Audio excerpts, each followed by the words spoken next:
Hi everyone. Before you even start, please watch this entire video with the volume up. You need to listen to everything I'm saying so you can get the highest possible grade on this project. Okay?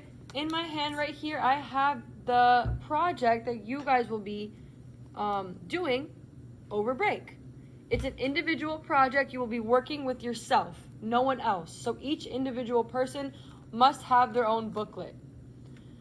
Okay, I have an example, a sample of how I want the booklet to look like, what questions I want in the booklet, the pages, how everything's going to work. So let's look at the first page together. Okay, Ionic and Metallic Bonding by Miss Asraf. Obviously, you put your name, you put your title, you decorate it however you want. You have total creative freedom here. All I want is what's the questions that are inside the packet. Okay, so let's open it up. Here I have my table of contents. I have 6 pages in my booklet. Page 1 is cations and anions. Page 2 is my polyatomics.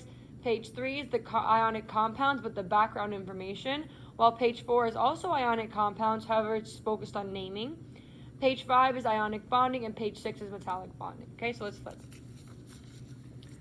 Okay, right here, I have page 1 is cations and anions. Okay, I want the definition. The charge of the ions. So what are the charge of cations? I want the category of elements who normally are cations. So metals, nonmetals, metalloids. And I want how do you name a cation? So if I were to give you a compound, how would you name it? Do you add "ide" to the end of it? Do you say the name? Do you do anything special? How do you name cations whenever you're writing formulas in compounds? Okay, anions, same exact questions, but in terms of anions. I made it cute with little flippy things. I think this is adorable. It was super easy to do. If you want me to make a tutorial on how to do that, I can, but you can pretty much write it however you'd like. Okay, page 2 is my polyatomic ions. In my polyatomic ions page, I have this section here where you're going to write out all 26 of the ions. So I want the formulas of all 26. I don't care how you arrange it. You can arrange it however you'd like.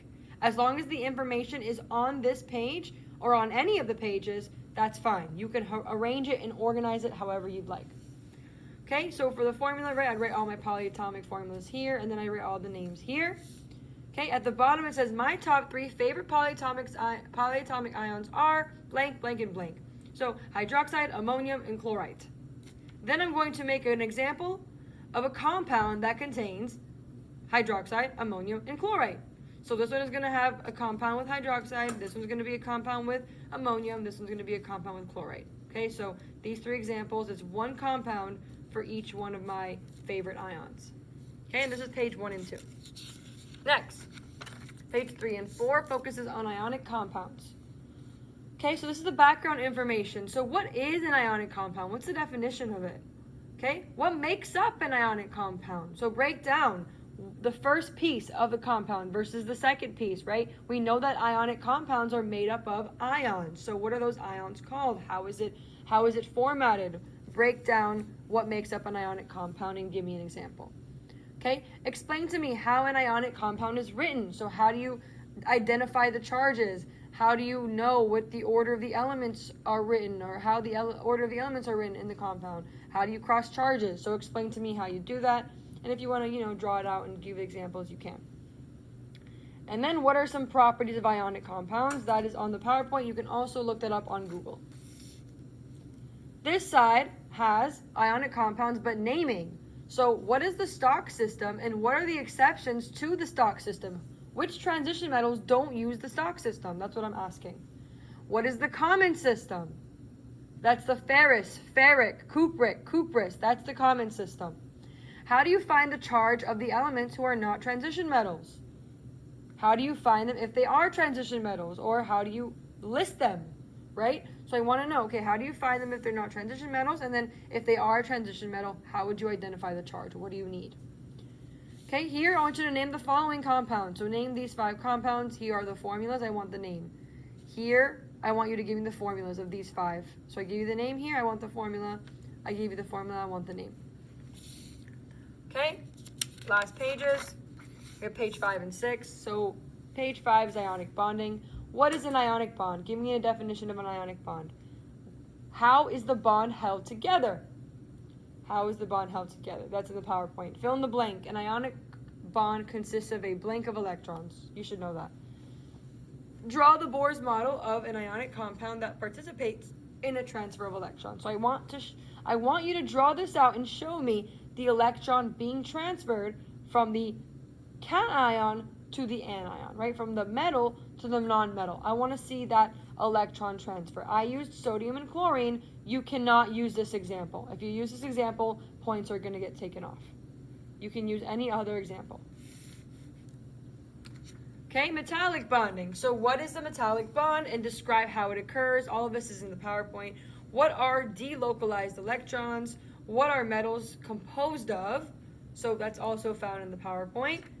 Okay, there's a sentence that literally says metals are composed of blank, or metallic bonding is composed of blank.